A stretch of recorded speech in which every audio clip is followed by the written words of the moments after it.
Captain Ethan Caldwell stood at the viewport of the Earthship Intrepid, watching the massive Galactic Council station grow larger. The space station was unlike anything humans had built, a gleaming silver wheel with spokes extending from a central hub, home to representatives from over 200 alien species. Ethan's stomach tightened. Today would be humanity's formal introduction to the galactic community. Nervous, Captain? Dr. Samantha Wright appeared beside him. Her dark hair was pulled back in a tight bun, her blue uniform crisp and perfect. Wouldn't you be? Ethan asked. We're about to meet aliens who have been traveling between stars for thousands of years while we just figured out faster-than-light travel a decade ago. Samantha smiled. True, but they contacted us for a reason. They see potential in humanity. The Intrepid docked with a gentle thud. Ethan straightened his uniform and nodded to Samantha. Let's make a good first impression.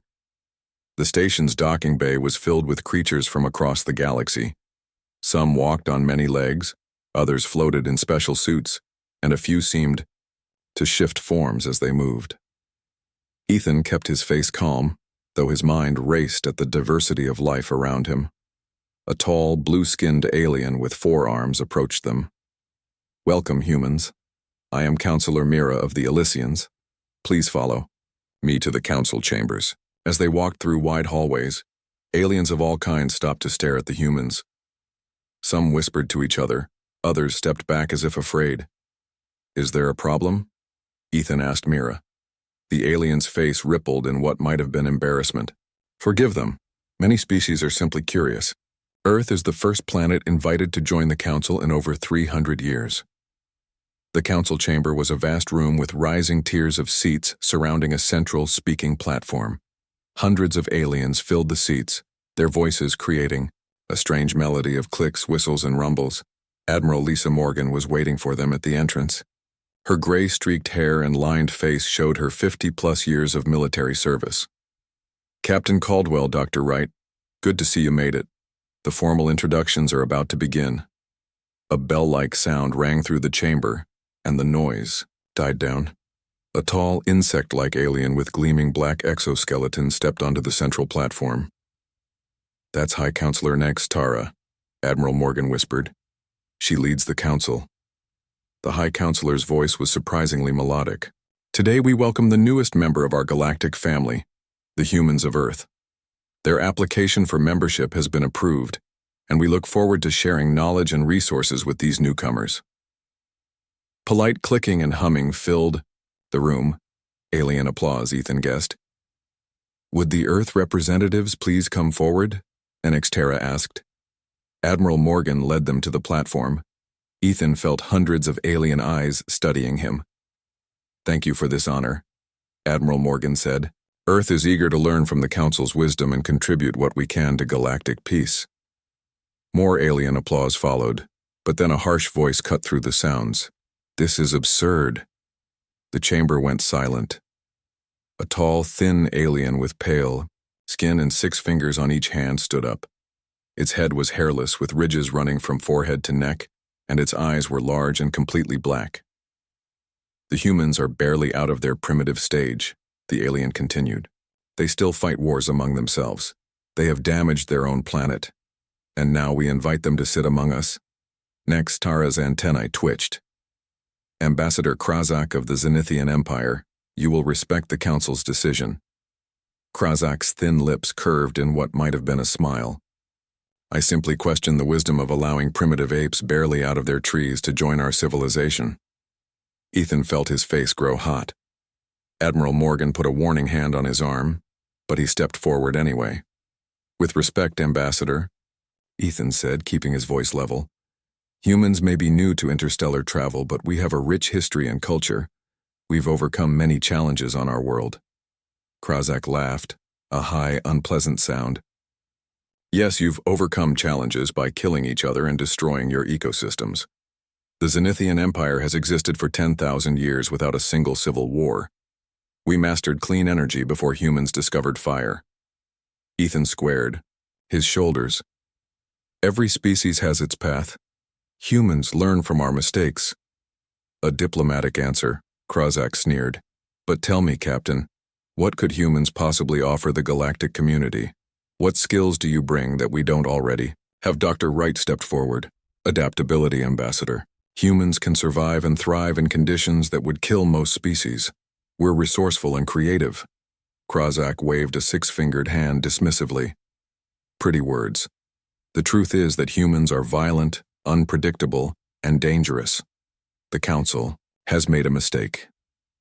Admiral Morgan spoke up.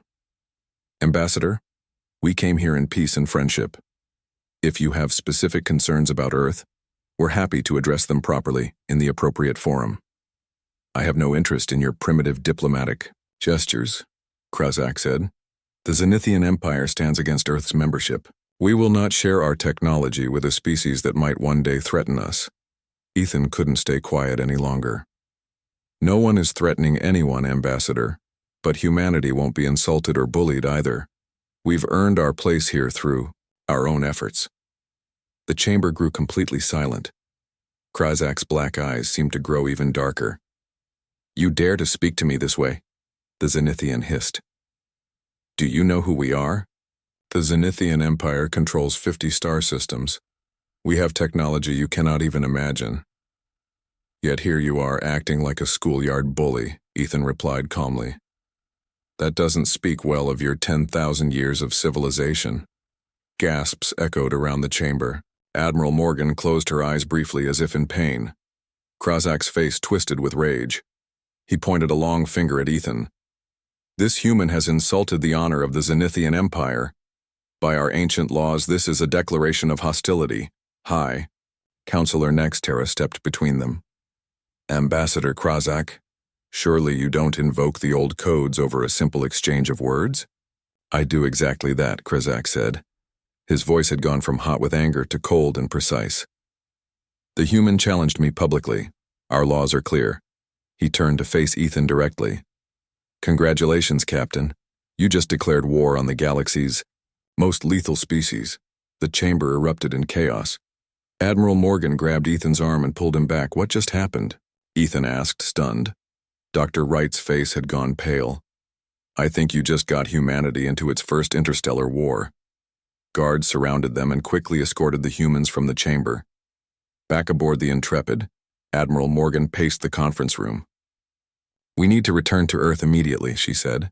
The Zenithians don't make idle threats. I didn't mean to start a war, Ethan said. I was just standing up to a bully. Admiral Morgan sighed. In human culture, yes. But for the Zenithians, public challenges are formal declarations of intent. Their entire society is built on honor and dominance. Will the Council help us? Samantha asked. They'll try to mediate, but the old codes they mentioned give the Zenithians the right to respond to perceived challenges, Admiral Morgan explained.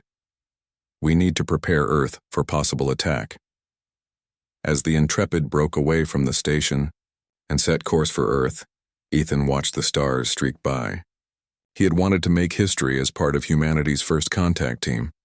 Instead, he might be remembered as the man who brought alien war to Earth. What he didn't know yet was that the Zenithians had made a terrible mistake. They thought they were going to war with a weak, primitive species. They were about to discover just how dangerous humans could be when threatened. 3 weeks after the disastrous first contact, Earth was preparing for war. Military bases buzzed with activity. Scientists worked around the clock to improve Earth's defenses, and Major Ryan Daniels stood in the command center of Lunar Base, Alpha, watching the large screen that showed empty space. Any sign of them? He asked Lieutenant Kelly Hudson, who sat at the radar station. Nothing yet, Kelly replied, her eyes not leaving the screen. But according to the Council's warning, the Zenithian fleet could arrive any day now. Ryan nodded. He was a tall man with short brown hair and a scar running along his jaw from an old battle on Earth. As the commander of Earth's special forces, he had seen many conflicts, but never one against an alien enemy. How's the new shield system coming? He asked. Chief Foster says it's ready, Kelly said. He adapted some of the technology we got from friendly aliens in the Council. It should give us some protection, but we don't know how strong Zenithian weapons are. The door slid open and Chief Engineer Alan Foster walked in. He was older than both of them, with graying hair and hands stained with grease. Shields are at full power, Alan said. But I don't know how long they'll hold against advanced alien weapons. Ryan was about to reply when alarms began to blare. Kelly's hands flew across her control panel. Multiple ships just appeared near Jupiter's orbit. She shouted, "They're moving fast toward Earth." The screen showed 20 sleek silver ships shaped like arrowheads cutting through space. "This is it," Ryan said. "Sound the alert. All defense stations prepare for battle." Across Earth and its moon bases, soldiers rushed to their positions. Space fighters launched from hidden bases. Admiral Morgan's voice came over the communication system. "All units, this is not a drill. The Zenithian fleet has arrived. Defend Earth at all costs." On the lead Zenithian ship, Grand Warmaster Thexer watched the blue planet grow larger on his view screen. He was taller than the average Zenithian, with deeper ridges on his head showing his high rank. "Pitiful defenses," he said to his officers. "The humans have only had weeks to prepare. This will be a quick victory." "Should we offer them a chance to surrender, Warmaster?" his second-in-command asked. "No," Thexar replied. "The humans insulted our honor. They must learn their place in the galaxy. Target their largest military installations and fire when ready." The Zenithian ships spread out in a perfect attack formation. Energy began to build in their weapons. "They're charging weapons," Kelly shouted in the Lunar Command Center. "Activate shields," Ryan ordered, "and fire when they come in range." The first Zenithian blast hit Earth's atmosphere, a beam of blue energy that should have cut through everything in its path. Instead, it spread out against an invisible barrier, the new shields Alan had installed. Thexer stood up in surprise.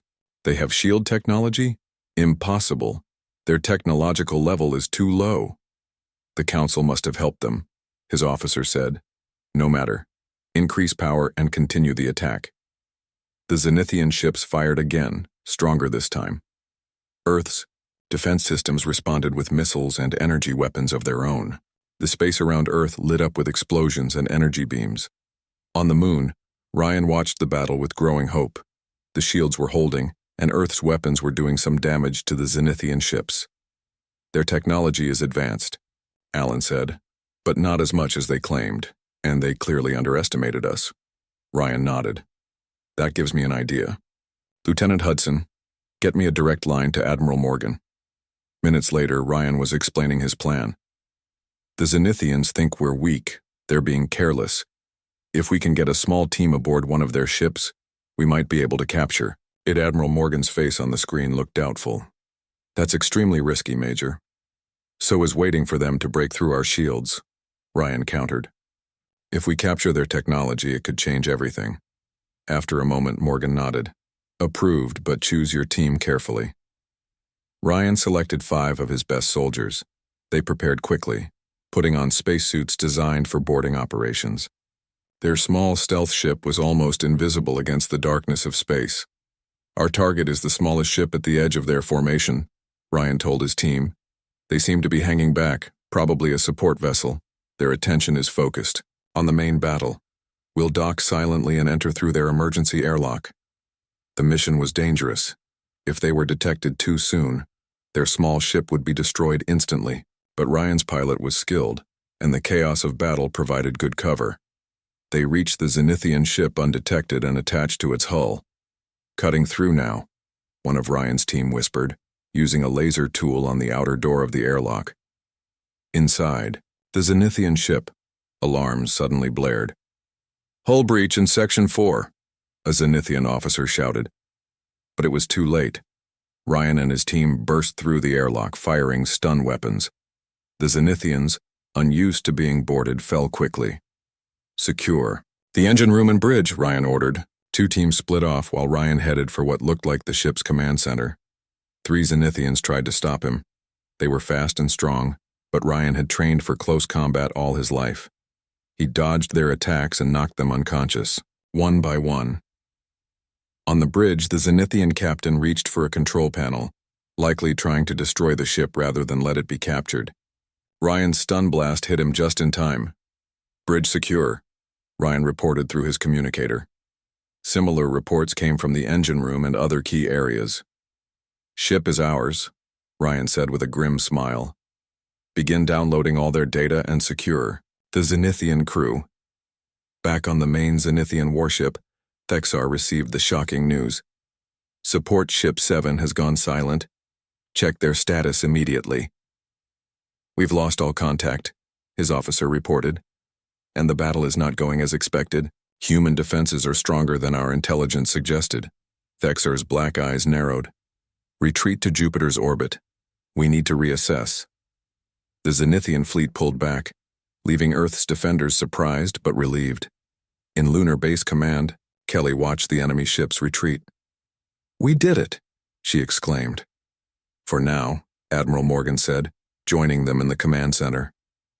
But they'll be back with a larger force. By then we'll know more about them. Ryan's voice came through the communication system from the captured ship. We have their star charts, weapons specifications, and communication codes. Lieutenant Hudson, I'm sending you everything now. Kelly began downloading the alien data. Her eyes widened as she saw what they'd captured. This is incredible. Their tactical plans, their communications.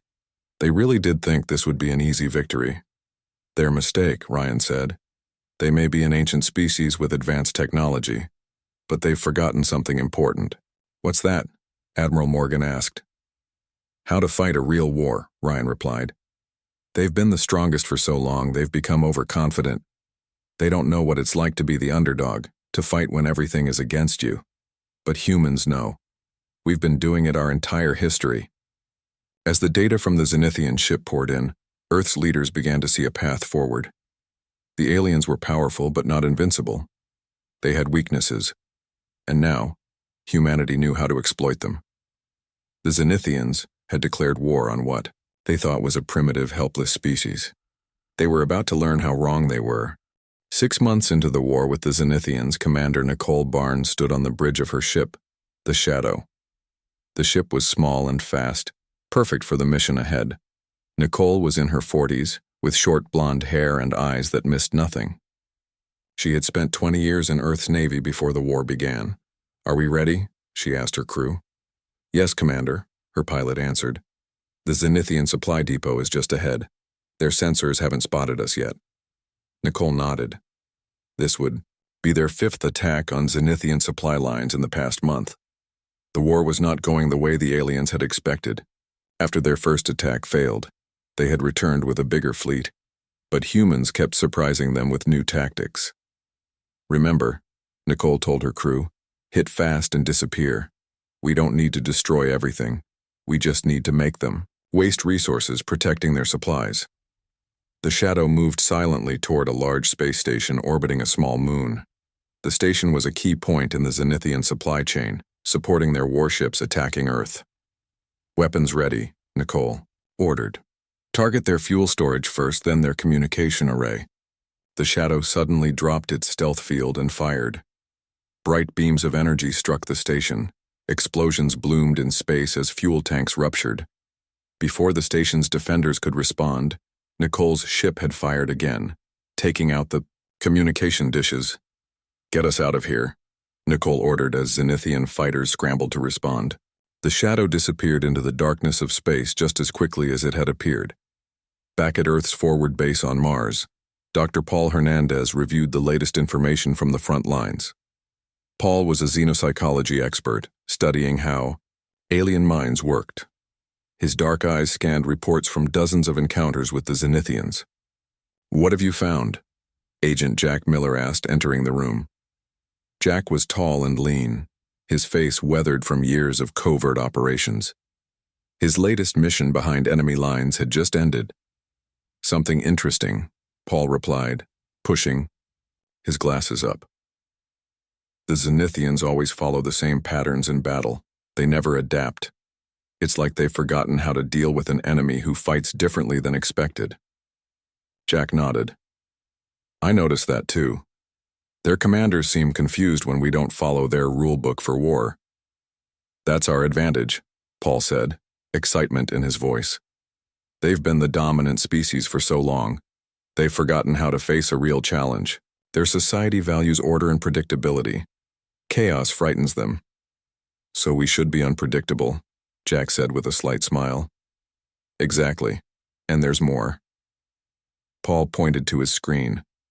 Their warriors are brave when winning but lose confidence quickly when things go wrong. They've rarely experienced failure. This information traveled up the chain of command, eventually reaching Senator Victoria Spencer. As Earth's representative to the Galactic Council, Victoria was working tirelessly to keep other alien races from joining the Zenithians. Victoria was in her 60s, her gray hair always perfectly styled, her voice calm and measured even in crisis. Today she stood before the council, many of whose members watched nervously as the war continued. The Zenithian Empire claims humans are the aggressors, Victoria said to the assembled aliens, but we ask only for peace. We've offered to end this conflict 3 times. Each time the Zenithians have refused. High Counselor Nextara's antennae twitched. Senator Spencer, many council members fear this war could spread. The Zenithians are pressuring their allies to join against Earth. We understand, Victoria replied, but I ask the council to remember who fired the first shot. Humans defend our world, nothing more. After the meeting, a tall Zenithian approached Victoria in a quiet hallway. This was unusual. Most Zenithians wouldn't speak to humans now. The alien looked around nervously. Senator, the Zenithian whispered, I am Zixara, a scientist. Not all Zenithians support this war. Victoria kept her face calm, though her heart raced. I'm listening. Our leaders did not expect humans to resist so effectively, Zixara said. Some of us believe this war is a mistake. The old ways of thinking are failing us. Are there many who think as you do? Victoria asked. More each day, Zixara replied. As the war drags on and our losses mount, questions grow. Our empire has never faced such a stubborn enemy. This information was priceless. Victoria arranged a secure meeting between Zixara and Earth's intelligence services. The Zenithian revealed internal divisions in the Empire and provided key details about their war plans. Back on Earth, Admiral Morgan called a special meeting with her top commanders.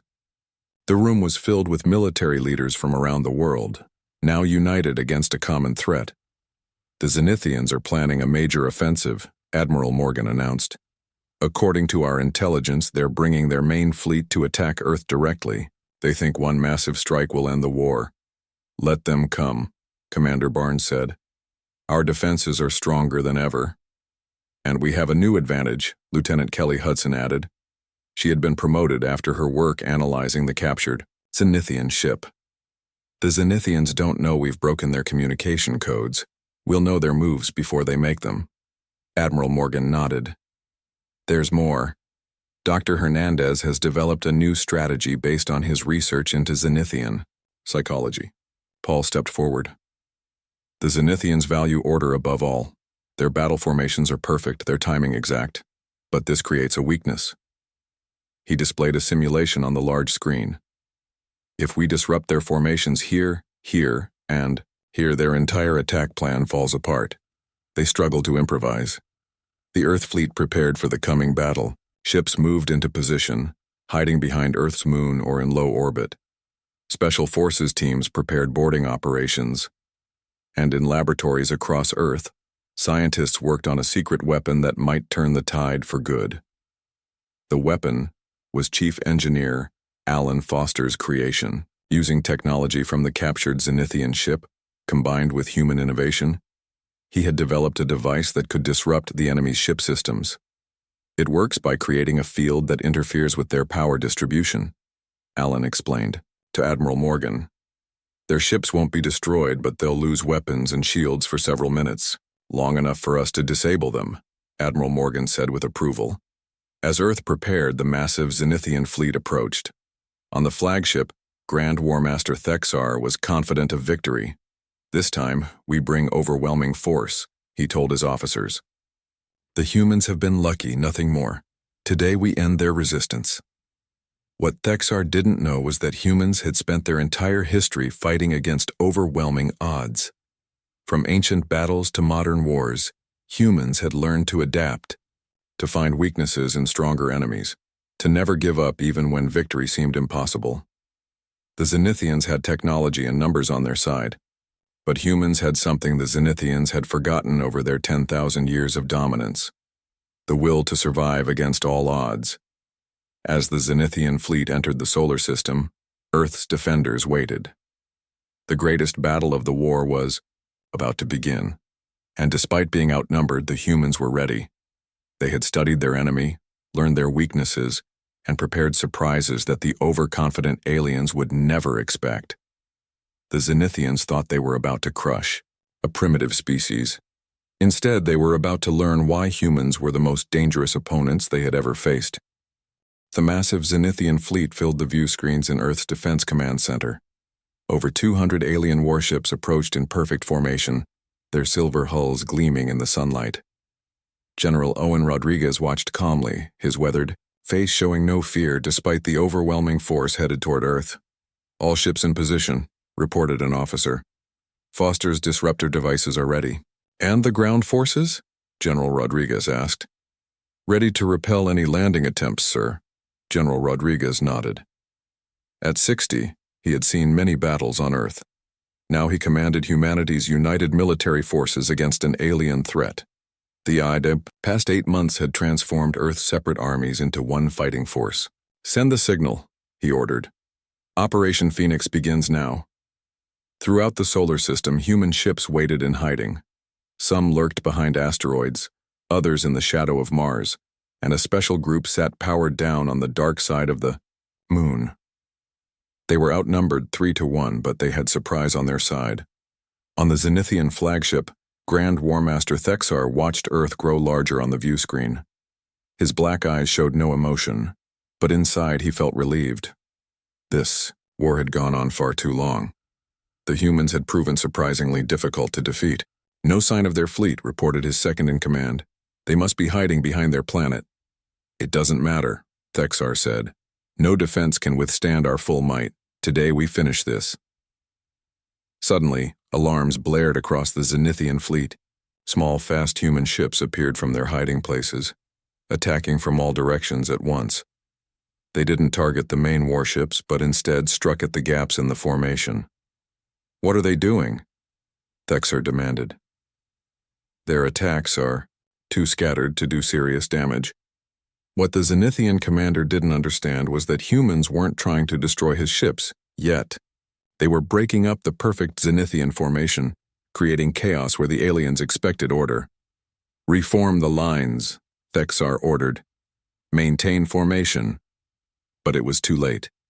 The human ships darted between the larger Zenithian vessels, forcing them to move to avoid collisions. The perfect attack formation fell apart. "Now," General Rodriguez ordered from Earth.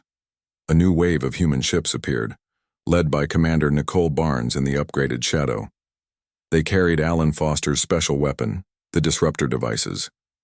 "Target their command ships," Nicole ordered. "Fire, disruptors." The devices launched, each one creating an energy field that spread across the Zenithian ships. Lights flickered on the alien vessels as their power systems failed.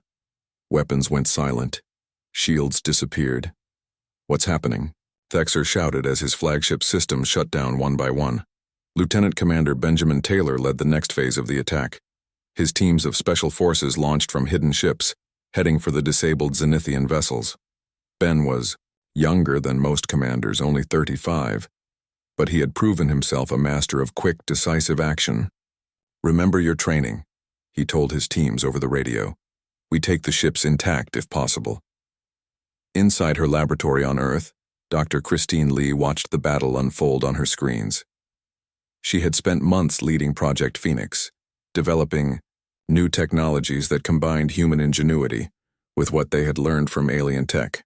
"The disruptors are working better than expected," she told Admiral Morgan, who stood nearby.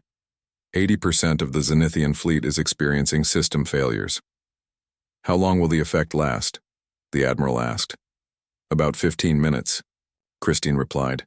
"Enough time for our boarding teams." Benjamin Taylor's team was the first to breach a Zenithian ship. Using cutting tools developed from Zenithian technology, they opened an airlock and moved inside. The alien crew, confused by their failing systems, were not prepared for boarders. Secure the engine room, Ben ordered as his team moved through the corridors, and find the command center. Similar scenes played out across dozens of Zenithian ships. Human special forces trained for this exact mission took control of vessel after vessel. Some Zenithians fought fiercely, but many surrendered when they realized their weapons weren't working.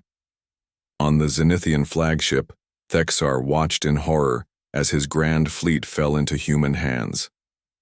"This is impossible," he whispered. "They are a primitive species. How could they do this?" A human voice came over his communication system. Somehow they had hacked in despite the system's failure. "This is General Rodriguez of Earth Defense Forces," the voice said. "Your fleet is disabled. Your ships are being boarded. Surrender now to avoid further bloodshed." Thexar's hands shook with rage. "Never! The Zenithian Empire does not surrender to primitives." He turned to his crew. "Prepare self-destruct sequences. We will die with honor rather than be captured." But his officers hesitated. One stepped forward. "War Master, such an action would kill thousands of our people. For what purpose? The battle is lost." Before Thexar could respond, the doors to the bridge burst open. Benjamin Taylor and his team rushed in, weapons ready. "Grand War Master Thexar," Ben said, "in the name of Earth and the Galactic Council, I place you under arrest for war crimes." Back on Earth, news of the victory spread rapidly. After months of fear and struggle, humanity had defeated the supposedly unbeatable Zenithian fleet. President Diana Ellis addressed the world from her office. She was in her 50s, with dark skin and a commanding presence that inspired confidence. "Today we have shown that humanity will not be conquered," she said. "But this victory does not mean the war is over. We must now push for a lasting peace." Light years away on the Zenithian homeworld, High Emperor Zorax received the news of his fleet's defeat. His advisors watched nervously as their ruler sat in silence for a long moment. "How?" Zorax finally asked. "How could humans defeat our greatest fleet?" An older advisor stepped forward. "Your Majesty, we underestimated them. They learn and adapt faster than any species we've encountered. They use our strengths against us." Zorax stood, his tall frame tense with anger. "Then we will send another fleet, and another after that." "The people may not support that decision, Your Majesty," the advisor said carefully. "This war has already cost more than any in living memory. There are protests in the outer provinces." "Protests?" Zorax's voice was dangerous. "Against my rule? Against the war, Your Majesty. Many question why we fight a species that offered peace multiple times." The Emperor's eyes narrowed. For 10,000 years, the Zenithian Empire had dominated its section of the galaxy. No one questioned the Emperor's decisions, but now, a single primitive planet had not only defeated their military might, but was threatening the stability of the Empire itself. In the Galactic Council chambers, Senator Victoria Spencer presented evidence of Zenithian war crimes to the assembled alien representatives. The mood had shifted. At the start of the war, many council members had assumed Earth would quickly fall. Now they watched with new respect as humans proved themselves not just survivors, but warriors. "The time has come for the council to act," Victoria said. "Earth has shown we can defend ourselves, but we prefer peace. We ask the council to help negotiate an end to this unnecessary conflict." High Counselor Nextara stepped forward. "The council recognizes Earth's right to defend itself. We will send a delegation to the Zenithian Empire with terms for peace." As the council session ended, Counselor Mira approached Victoria. "Your species continues to surprise us," the alien said. "Many now wonder if we misjudged humans all along." Victoria smiled slightly. "We're full of surprises, but our greatest wish is still to be part of the galactic community, as equals, not as victims." The war had reached its turning point. Humans had proven they would not be easily conquered. Now they would show the galaxy that they could also be merciful in victory, another trait the Zenithians might never understand. 1 year after the war began, Earth's leaders gathered in the rebuilt United Nations building in New York.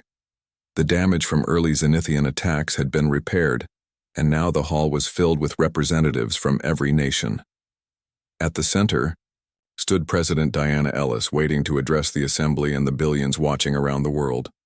Today marks a new chapter in human history, President Ellis began. Just 1 hour ago, the Zenithian Empire signed a formal peace treaty, ending the war that has cost so many lives. Applause filled the hall. On screens around the world, people celebrated in streets and homes. Families of soldiers wept with relief. This peace was not easily won, the president continued. It came through the courage of our forces, the brilliance of our scientists, and the unity of all Earth's people facing a common threat. In the front row sat the heroes who had helped win the war: Admiral Morgan, General Rodriguez, Commander Barnes, Dr. Lee, and many others. Some wore uniforms decorated with medals, others simple civilian clothes. But now we face a new challenge, President Ellis said, her voice growing serious. How will humanity take its place among the stars? Will we seek revenge, or will we build something better than what came before? Across the galaxy, on the Zenithian homeworld, a similar scene played out in the Grand Imperial Palace. High Emperor Zorax, once the most powerful ruler in the sector, signed the peace treaty with a trembling hand. His empire was not destroyed, but it was forever changed. It is done, Zorax said to his advisors. The war that should never have begun is now over. Zixara, the scientist who had secretly helped humans during the war, now stood openly among the Emperor's new council. Many old leaders had been removed after their failures. Your Majesty, Zixara said, this treaty is fair. Humans could have demanded much more after their victory. Zorax nodded slowly. They are strange creatures. They fight with unexpected strength, yet offer peace when they could continue the war. I do not understand them. Perhaps that is why they defeated us, another advisor suggested. We never truly understood what we faced. Back on Earth, Ambassador Scott Anderson prepared for his journey to the Galactic Council. Scott was tall and slim, with dark skin and a calm manner that had served him well during the tense peace negotiations. As Earth's new representative, he would help shape humanity's role in galactic politics. Are you ready? Admiral Morgan asked him as they walked through the spaceport. Scott smiled. As ready as anyone can be. 1 year ago, we were just joining the Council. Now we're helping to reform it. The Earthship Harmony lifted off, carrying Scott and a delegation of human diplomats to the Council station. The ship was new, built with technology developed during the war but designed for peace. On the station, aliens from hundreds of worlds gathered in the Great Council chamber. When the humans entered, the room fell silent. Many council members had never seen humans in person before, only hearing about them through news of the war. High Counselor Nextara welcomed them. Ambassador Anderson, Earth's seat on the council awaits you. Scott stepped forward. Thank you, High Counselor. Earth is honored to rejoin the galactic community. But we come with proposals for change. Over the next hours, Scott presented humanity's vision for a reformed council, one that would protect the rights of all species, not just the oldest and most powerful. Many council members were surprised by the humans' approach. We expected demands for Zenithian territory or technology, one alien representative said quietly to another. Instead, they speak of fairness and cooperation. Grand Counselor Vila, recently elected to lead the Reformed Council, listened carefully to the human proposals. Vila's species had 6 limbs and skin that changed color with their emotions. Now it showed the deep blue of thoughtful consideration. Ambassador Anderson, Vila said when Scott finished speaking, your species continues to surprise us. You have shown great strength in war. Now you show wisdom in peace. In the following weeks, the Council adopted many of Earth's proposals. A new charter established protections for younger species. Trade agreements were reformed to be more fair, and a defensive alliance was formed to prevent any empire from threatening others. President Ellis announced these changes to the people of Earth. Today we establish the Terran Protectorate Alliance. Any world that wishes to join will receive Earth's protection and support. We will not allow what happened to us to happen to others. Many worlds rushed to join. Species that had suffered under Zenithian dominance now looked to humans as protectors rather than primitives. Fleet Admiral Henry Chen oversaw the new combined fleet. Henry had been a junior officer when the war began. Now he commanded ships from Earth and a dozen allied worlds. The fleet grew stronger each month as human innovation merged with alien technology. At a military academy on Mars, Admiral Chen spoke to the first class of officers from multiple species. The lesson of the war, he told them, is not that humans are superior fighters. It's that diversity of thought and approach gives us strength. Each species brings unique perspectives and abilities. On the Zenithian homeworld, Zorax the Humbled, as he was now called, walked through a garden with Zixara. The Emperor had changed, his once proud bearing now more thoughtful. The humans have established outposts near our border worlds, Zorax said. Yet they do not seem interested in revenge. They want trade, not territory, Zixara replied. They believe all species can benefit from peaceful exchange. Zorax shook his head slightly. 10,000 years of Zenithian history taught us to dominate or be dominated. In 1 year, humans showed us another way. Perhaps we were not as advanced as we thought. Throughout the galaxy, stories spread about the war and its surprising outcome. Some told of human ferocity in battle, others of human mercy and victory. A new saying became common among spacefaring species. Friend to humans, friend to all, enemy to humans, enemy to yourself. 1 year after the peace treaty, Captain Ethan Caldwell stood on the observation deck of the rebuilt council station. The man whose words had accidentally started the war now worked to strengthen the peace. Quite a view, isn't it? Dr. Samantha Wright said, joining him at the window. Hard to believe how much has changed, Ethan replied. A year ago, we were fighting for survival. Now we're helping reshape the galaxy. Samantha smiled. The Zenithians thought they were declaring war on a weak species. Instead, they awakened a sleeping giant and showed the galaxy who humans really are, Ethan added. Not just fighters, but builders. Not just survivors, but leaders. As they watched, ships from dozens of worlds moved around the station, trading, exploring, connecting. Earth was no longer alone in the universe, and the galaxy had learned an important lesson. Never underestimate a species that had spent its entire history overcoming challenges, adapting to threats, and refusing to give up even against impossible odds. The war was over. Earth had won. But the true victory wasn't conquest. It was the better future humans were now helping to build among the stars.